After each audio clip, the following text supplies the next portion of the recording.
Hola, en esta oportunidad vamos a presentar el individualismo metodológico y las teorías de la elección racional como enfoques teóricos y metodológicos de la sociología política.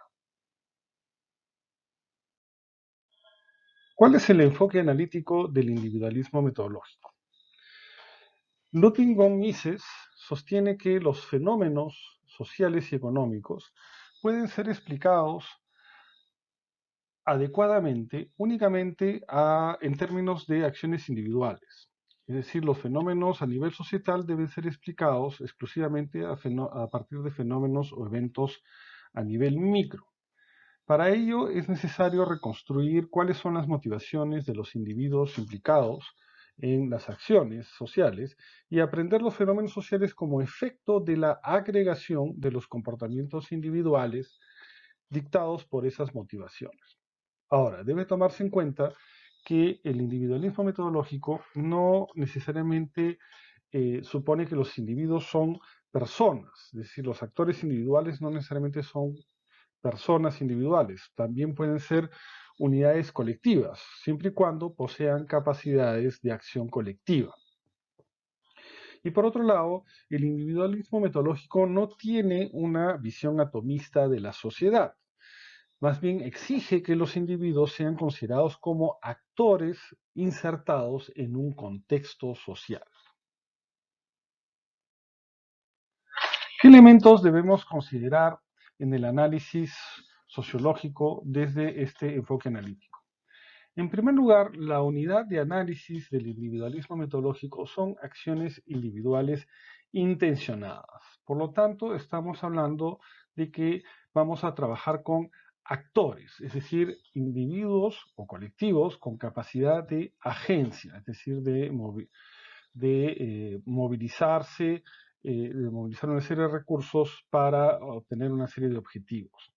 Estos actores están implicados en situaciones de interacción o situaciones sociales que tienen características más o menos constriñentes, es decir, no están en un entorno libre de trabas o de condicionamientos, sino el contexto en el cual actúan es importante tomar en cuenta.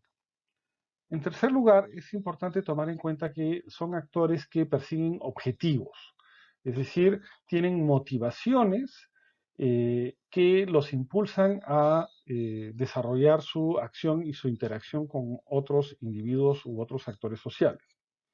Y para ello, los actores manipulan recursos que se traducen en comportamientos significativos, es decir, tienen esta capacidad de agencia, tienen esta capacidad de poder en términos de movilizar recursos en función de objetivos que buscan ser alcanzados. Ahora, los condicionantes de la acción social pueden provenir de dos elementos o dos situaciones. Por un lado, pueden provenir de lo que se llama estructuras de interacciones individuales, es decir, situaciones o contextos donde el actor interactúa con otros actores que también tienen motivaciones y persiguen objetivos propios. Estas estructuras de interacciones individuales pueden analizarse a partir de teorías de juegos, ¿no? La otra condicionante de la acción social, o el otro tipo de condicionante, es el contexto de estructura social en sí misma, es decir, las instituciones, las normas, las organizaciones en las cuales se desenvuelven los individuos, ¿no? Entonces, por un lado, los condicionantes de la acción social tienen que ver con la presencia de otros individuos con los cuales uno interactúa, pero también con la existencia de instituciones, normas, reglas, funciones, organizaciones de los contextos en los cuales los individuos actúan. Dentro de estos condicionantes, el individuo es un actor racional, es decir, cuya acción posee una finalidad. Explicar el comportamiento racional de un actor supone poner en evidencia las buenas razones que lo han llevado a adoptar ese comportamiento. Es decir, es parte del enfoque analítico, es ver dentro de estas condicionantes qué razones tienen los actores para actuar o interactuar. Estas buenas razones pueden ser utilitaristas, es decir, los actores buscan un beneficio propio, pero también pueden ser teleológicas, es decir, buscan una finalidad que va más allá del individuo. Dentro de este modelo analítico, por ejemplo, la cultura y los saberes colectivos también pueden participar como explicaciones al ser una fuente de las razones o motivaciones que tienen los actores para actuar. El otro elemento que hay que tomar en cuenta es que las interacciones y la acción social tienen un carácter aleatorio inevitable. Es decir, cuando uno está en una situación de interacción, por más que se encuentre dentro de un contexto normado, estructurado, el resultado de esa interacción no está predicho de antemano, ¿no? Ahora bien, la incertidumbre, que es un elemento central de toda interacción social, puede eh, reducirse y el sistema adquiere cierta estabilidad en la medida que funcionan una serie de expectativas recíprocas entre los actores y que configuran precisamente normas, roles vinculados al estatus social o de los individuos en los cuales que están interactuando.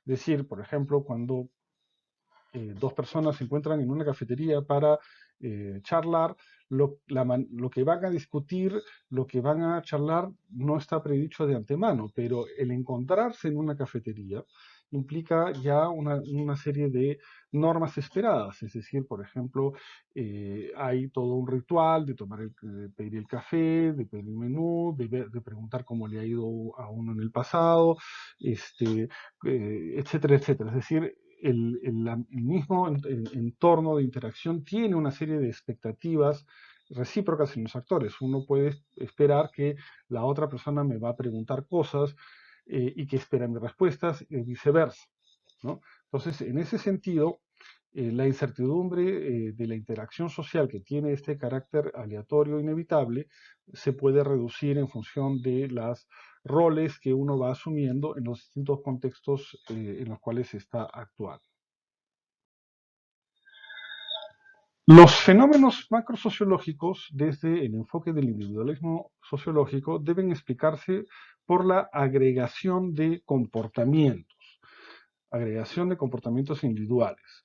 A estos se puede llamar efectos de combinación, es decir, cuando se combinan distintas interacciones o comportamientos, efectos que emergen, cosas que emergen de una multiplicidad de comportamientos individuales o efectos de agregación. Por ejemplo, un resultado electoral, la elección de un presidente es un típico efecto de agregación. Este, el caos del tráfico en Lima es un efecto emergente de los distintos comportamientos de los conductores o actores en el tráfico de Lima. Para analizar los fenómenos de agregación de comportamientos es importante distinguir dos tipos de situaciones en las cuales los actores pueden estar involucrados.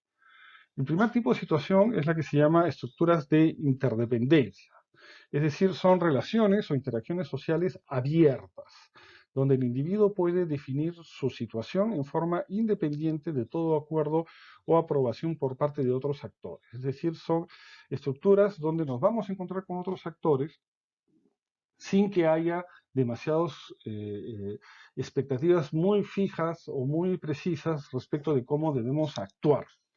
Eh, un ejemplo de esto podría ser cuando precisamente nos encontramos en una cafetería, o cuando nos encontramos cuando se organiza una acción colectiva en un movimiento social, es decir, cuando se organiza una marcha, cuando se organiza una intervención, uno nunca sabe de antemano cómo va a reaccionar las personas con las cuales estamos interactuando. Tenemos expectativas, pero el contexto de interacción es relativamente abierto. El otro tipo de situación en la cual podemos tener, donde los fenómenos se pueden agregar, son lo que podemos llamar estructuras o contextos de contrato. Es decir, situaciones donde los individuos se encuentran en un sistema funcional donde su acción o decisión no puede realizarse sin algún tipo de intercambio social regulado institucionalmente. Por ejemplo, cuando uno quiere intervenir en el cambio de una ley, ¿no? para promover una iniciativa legislativa, incluso desde un movimiento social, es necesario atravesar una serie de procedimientos institucionales. Es decir, uno no puede aprobar una ley si no pasa por ya sea un partido político que lo tome en su plataforma política en una bancada dentro del Congreso, que negocia con otras personas o otras bancadas del Congreso, que pasa por una comisión del Congreso, que pasa por una votación, por una aprobación, por una publicación en el diario oficial. Es decir, estas estructuras de interacción tienen que pasar por una serie de mecanismos eh, institucionales que regulan el intercambio social. Las estructuras de interacción abierta tienen la particularidad de generar a partir de los comportamientos individuales fenómenos sociales no previstos por los actores sociales. Y este es el foco central de atención del individualismo metodológico. Un efecto de emergencia o de agregación es uno que no ha sido explícitamente buscado por los agentes de un sistema y que es el resultado de una situación de interdependencia. Un ejemplo bastante cotidiano, hasta antes de la pandemia, en el caso peruano, era el caos del tráfico. Es decir, el caos del tráfico, el sistema de transporte en Lima, el sistema en cómo funciona el tráfico en Lima, es un típico fenómeno de estructura de interdependencia donde cada uno tiene el objetivo de movilizarse a través de la ciudad y nadie quiere o nadie prevé que tratando de cumplir con ese tipo de objetivos se va a generar un caos en el transporte público limeño. Ese es un típico fenómeno de emergencia o fenómeno social no previsto por los actores sociales que interactúan. Es entonces este tipo de formas de interacción en estructuras de interdependencia que da lugar a estos fenómenos no previstos por ninguno de los actores, que es el tipo de fenómeno social que más interesa estudiar desde este enfoque del individualismo metodológico.